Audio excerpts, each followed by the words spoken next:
Hello to all you fighting people. This is Street Fighter 2 for the Commodore 64. It was released in 1992, $12.99, or $17.99 if you wanted the disc. And I think everybody knows the story. Make your way through all the fighters one by one, then overthrow M. Bison.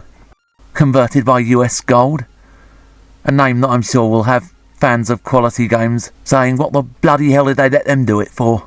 Doesn't anybody remember the train wreck Commodore 64 final fight? I'm kind of wondering whether they were paid by Nintendo or someone. What the hell is this mess supposed to represent? Bloody horrible graphics in this. Yeah, alright, so the Commodore 64 was never going to be as good as the arcade game. And what an ugly mess. 1992 was the year the Commodore 64 also got First Samurai and Enforcer Full Metal Mega Blaster.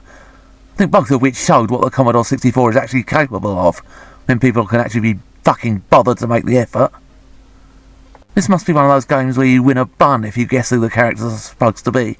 Well, this one very helpfully tells you at the top of the screen. And this game is just so pathetically easy.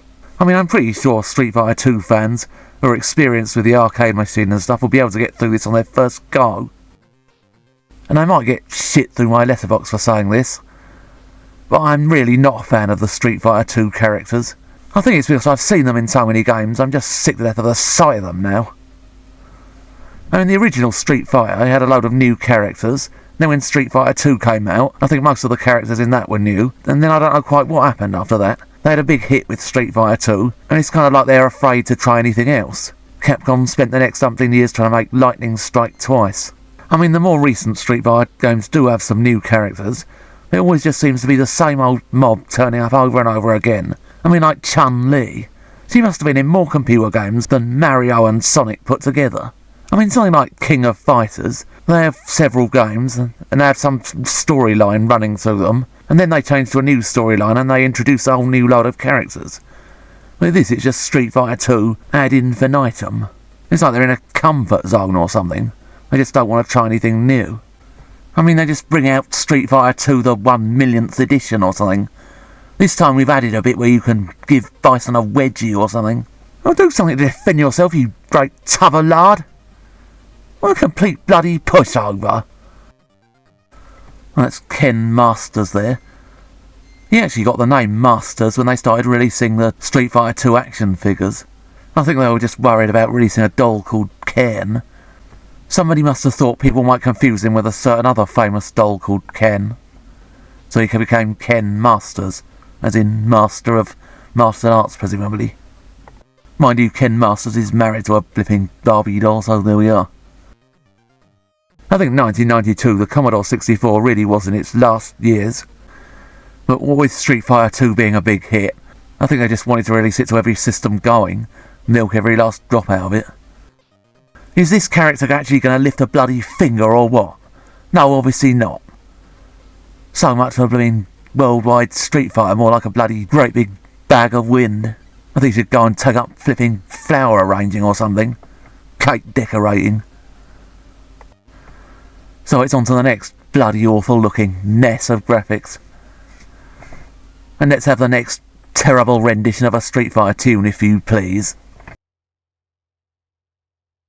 The Professor's ready. Gus is ready. Sorry, I was having a rather disturbing flashback.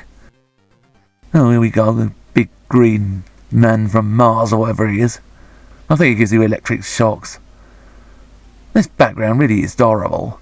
A tiny little play area as well.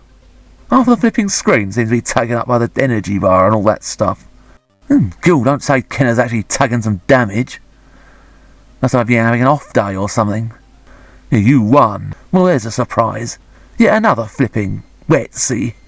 I think fans of the Street Fighter arcade game who bought this must have been absolutely flipping livid. I mean, you get through it in your first go, and then there's no incentive to play it ever again. And 13 quid in 1992, or 18 if you got the disc. An absolute flipping rip-off.